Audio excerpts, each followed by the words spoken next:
Good afternoon, everyone. The final topic of marketing is alignment of foreign marketing and the production function. So firstly, let's think of the production function. This function deals with the manufacturing of products and the systems that are followed by businesses to supply the products to the market. When a business starts manufacturing for a foreign market, the process does become more complicated. Management must plan the production of the products carefully to ensure the requirements of the foreign market is met, even though it's made in the home country. So we now need to understand what the World Trade Organization is about, and the headquarters are located in Geneva in Switzerland, and it's an international organization which is designed to supervise, liberalize international trade. So it helps and assists trading across countries. The World Trade Organization deals with the rules of trade between nations at a global level. It is a forum for governments to negotiate trade agreements and settle trade disputes by following a system of trade rules. WTO members try and sort out the trade problems they experience with each other. So it's important that we understand the role of the World Trade Organization. So the World Trade Organization agreements cover goods, services, and intellectual property. These agreements include individual countries' commitments to lower customs tariffs and any other trade barriers that may exist. The World Trade Organization tries to open new markets and keep these markets open. It sets procedures for settling any disputes that occur between countries. It prescribes special treatment for developing countries to encourage trade with them.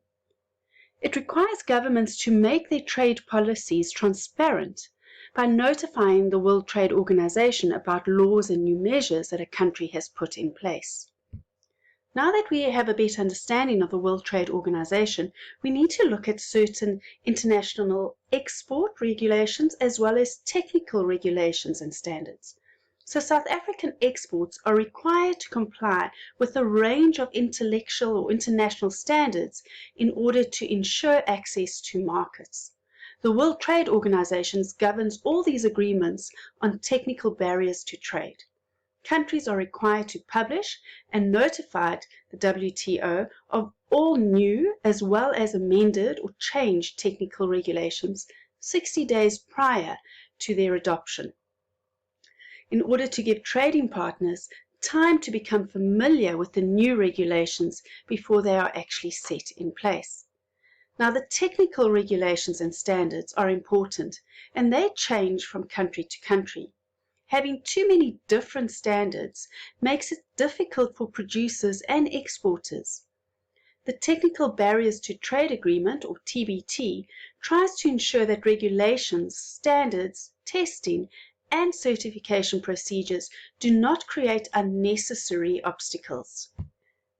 The agreement recognizes countries' rights to adopt the standards they consider appropriate, for example, for human, animal, or plant life or health, for the protection of the environment, or to meet other consumer interests. The agreement discourages any methods that would give domestically produced goods an unfair advantage. It also encourages countries to recognize each other's testing procedures. We're now going to look at the importance of aligning the production function to foreign markets. When a business finds an opportunity to supply products profitably to a foreign market or a part of their product, then the production function might have to adjust certain operations in order to meet the global demand and the standards required. The following factors will determine the success of the operation. We're going to look at things like systems, planning, safety, quality, as well as costing. So when we talk about systems, it's about the production system. For example, mass production, jobbing, or batch production that is in place will have to be investigated to make sure that that production can increase without compromising quality or safety. When we look at planning, the operation at a manufacturing plant might have to be readjusted in order to increase the output. Careful planning of how this can happen will have to be done by management. More resources and labor might be required, which will also require some financial planning. In terms of safety, the product safety standards will have to be assessed in line with the current agreements and the prescriptions from the foreign country. Different countries have different safety standards, which will have to be built into the production process.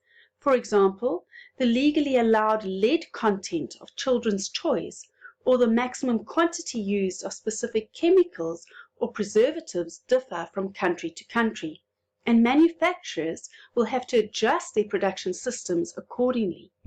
When we look at quality, certain export markets will require only the best quality products, especially in the fresh fruit industry, and the production system might have to be adjusted in order to do more quality checks throughout the packaging process.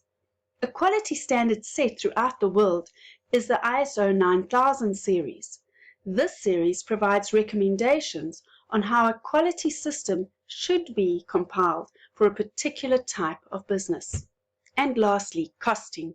Costing remains the key factor in the production process in order to compete with the local market in the foreign country.